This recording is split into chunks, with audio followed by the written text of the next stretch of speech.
Zach Sang and the Gang on this Friday night. In the studio with us right now, somebody who just called me handsome. Right now. Hi, Justin Bieber. What's up, dude? I really enjoy you, dude. Yeah? Yeah. Good. This was it. Like, this was like the defining moment for me. All right. To like be like, I really like Justin Bieber. Or if I don't. No. Well, hey, you're a great dude. Thank you, man. You've come here. You've killed it. Describe your life in one single word for me if you can. If I can, one word, blessed. Way up. Hashtag blessed or blessed? Hashtag blessed. Hashtag Way blessed. up, I feel blessed. You got a new album coming out? Yep. Purpose? Yep. This is a different album for you. It is. Yeah, it's more grown up. It's just in a different direction. Happy. I'm An excited. incredible direction. Thank you. I heard the new single Sorry today. Yeah, you liked it? We loved it. Phenomenal, dude. Thank So you. good. Thank Got the you. little groove. Yeah, it's got a groove for sure. Got a groove. Yeah, You guys can't sing, but I'm dancing. Yeah, you are dancing. I like it. You know, Justin's here because, you know, you're celebrating something big. I am, yep. Number one. Number one, baby. Number one at radio. Number one on Billboard. What do you mean? What do you mean? Special moment right now. Thank you, man. To have a song that's playing all over the country. But hey, you're involved in that. Hey, You're helping me out with that. Can I be honest? What? There's very few artists that I would love to help more than you, and I love helping you, and I really? love playing your song. It makes me happy. Thank you, man. That means the world. You're a good dude, and we were just looking at a picture. You know, I've been doing radio for about 8 years, right, same amount of time that you've Yeah. been making music, Yeah. really. Yeah. And one of your first radio shows was one of the first events that I was ever able to go to and interview celebrities at. And there was a photo of you and I together, and it was just full Yeah. circle. It's really special, Yeah, dude. it's really awesome. I mean, congratulations. Thank you. to come back an album in this huge way. Yeah, it's been special. It says something about the fans, and it says something about your music. Thank you. And it says something about the growth and maturity of me as a man as well.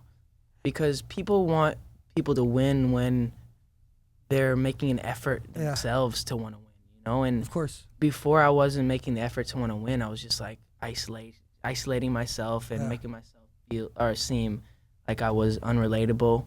And I just want people to know, like, I'm at a point where it's like, I'm over that. I just want to enjoy what I do, and I want people to enjoy my music. And I think keep it people can see pushing. that. Yeah, Hell yeah. I think so. I think that people can sense. Of course.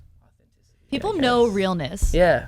Yeah. People call BS. Yeah. And they understand realness. And I do, because real quick. Because I'm looking on TV and I'm like, yo, how's this guy getting away with answering these questions like this? How are people not ripping this guy apart? Of course. But maybe they are. Maybe people at home can see it, and I don't know. I just want to be authentic, and I want people to see that, like, I'm not trying too hard or trying to be anything I'm not.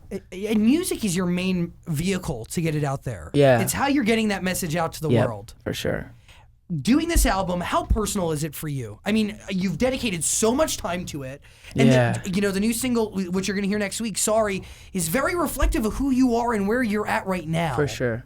Like, there's so much of you in this. There is, and it's really special because I'm able to be vulnerable, and that's like, people love vulnerability. Yeah. Because you're showing that you're human, and you're showing that you're like, you make mistakes, and you are human, and it's just relatable. There's strength in vulnerability, though, right? Yeah. There's strength in you coming out and explaining how vulnerable you are. Yeah, for and sure. how open you are. For sure. You know, And it takes a lot as a man too to be able to suck that pride up and because for a while I just, like, you don't want to say sorry. You don't want to feel like you're weak, you know? Because a lot of the times when you show, like, your emotions, you feel weak. Or Of people course. tell you that that's weak when you cry or when you do this. I'm a really emotional guy. So I'm a crier. I'm someone who's, like, really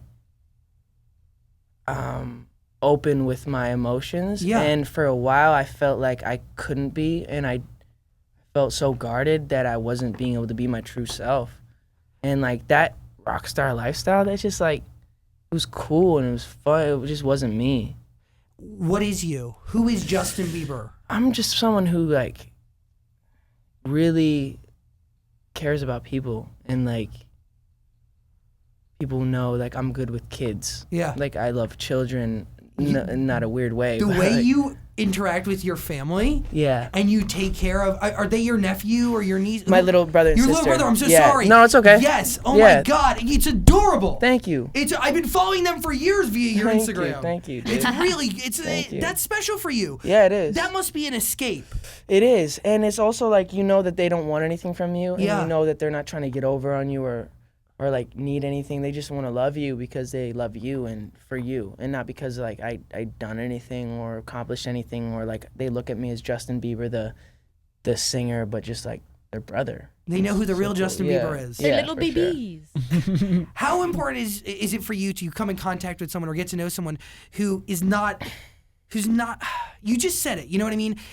People need to get to know you for you. It's hard, man. It's hard because like for a while, I was like, a lot of celebrities and a lot of people lose their ability to communicate with normal people. Of course. You know what I mean? Yeah. Because they talk to them. because I know you do, and it's because they get to a point where they don't have to engage and respect someone else's thoughts and respect because it's all about them and people are around them and laughing at jokes that aren't funny. It's yes. It's yes. And I had those people around, so I know. And I thought, oh, I must be the funniest dude ever because everyone's always laughing at everything I'm saying. But it got to a point where I was just like, I could feel it. I could feel like I don't feel happy. All these people are smiling around me and making me feel like but it's unauthentic. You want know? someone to say, shut up. You want someone to Yeah, say, that's you do. not funny. Sometimes you do. You need people Yeah. to like.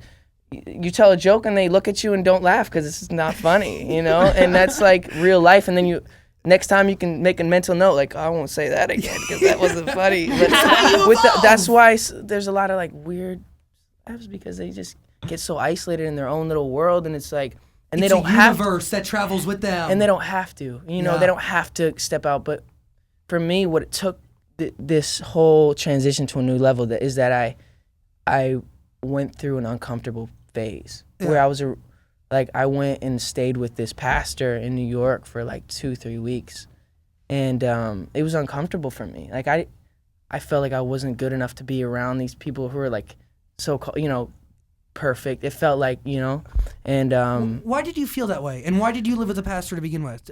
So no, it was basically because I was just in a weird place, dude, Yeah. and I felt it in my soul. I was looking at myself in the mirror, and I was growing up. My mom raised me as a Christian, but as I was growing up, there was so many weird Christians that I came across that were just like, I don't think I want to be a Christian, you know. And then I got to a point where I was so lost. I'm like, let me try to revisit my faith, but I did it with these people because I know that their view on their faith is so much different than most Christians. Because most Christians are like, I'm going to do this so that God can love me. I'm going to like, if I show up wearing this, like he'll respect that, you know? But that's not what God is. Like if God is based on love, it's I love you first, regardless of what you do, rather than you do this and then I'll love you.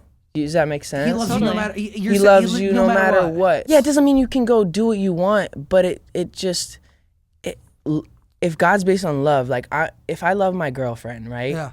I'm not gonna want to cheat on her because I love her so much. It's not like if I don't cheat on her, she's gonna love me more, or you know what I mean? It's like you've developed a relationship with God, and so that you don't want to do that other stuff. Yes. And you don't want to be judgmental. You don't want to hurt people because you're like, oh, like God loves me. I have, you know, and you're able to. But when it's about religion and about the works and about all this other stuff that's just kind of irrelevant, and going to church every Sunday, like. I'm gonna go to church every Sunday to believe in God. If you want to, and that's what works for you, cool. But like, there's so many people that came around and they're like, blessings, God. Just because you say like these weird Christian things doesn't make you. Mean anything? Does that make you better? Like, yeah. So it kind of got weird for me, the whole faith and religion thing, and but when I kind of realized what it should be and not what it was portrayed to me as what it was, it made it so much like cooler and easier for me to comprehend it. And and I feel like everything changed for you then. Yes? Yeah, it did. Yeah. As soon as I could understand my worth and knew that like, hey, people aren't giving me what I need. Like people are always wanting something. I can never tell if something's really authentic, but when I really sit in my room and I'm alone and I can just like, God, are you there? Like, I feel this connection with something that's a higher being. It just, and picture it as being a perfect thing. Yeah. It just puts an ease to my soul that's like, I can't describe. Special. It's special, yeah. Justin Bieber. Yeah. And I don't mean to be weird and like. No. You're talking to a guy who was raised within the Catholic Church. I went, 10 years of Catholic school, weird, man. Dude. Yo, I went to church every morning, man, for many, many years. I was an altar boy, been there, done that. And was it weird to you? Not that it was weird. It gave me structure when I needed structure, and I still pray to God, and I still, I still believe that there's a God or whatever, but different, Yeah. And the Catholic school ways around it different. Yeah, I think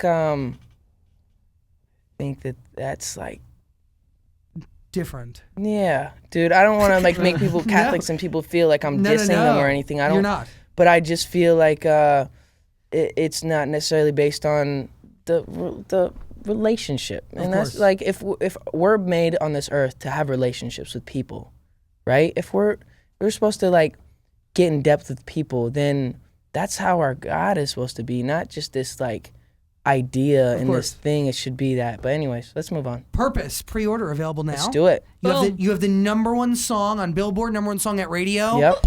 Do you want to introduce your #1 hit single right now? I would love to. Clap right Yo! now. You ready? Do your thing. All right. What's up, guys? I'm Justin Bieber, and this is my #1 song right here. It is "What Do You Mean."